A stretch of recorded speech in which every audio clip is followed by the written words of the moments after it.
How far are you booked out in the BVI? If I was looking to go springtime of 2022, can she still get a boat? Very slim pickings right now. It's crazy. I'm telling you, I'm blown away by the bookings that we have.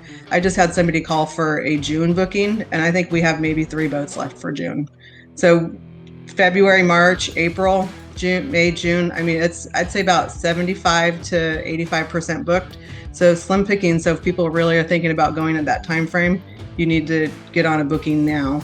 Get your boat locked down, 30% deposit, and it's yours. A year out in advance. Yeah, Yeah. I that's actually had a quote that I sent out yesterday, and a guy's booking for 23 of March, I think it was, for 2023.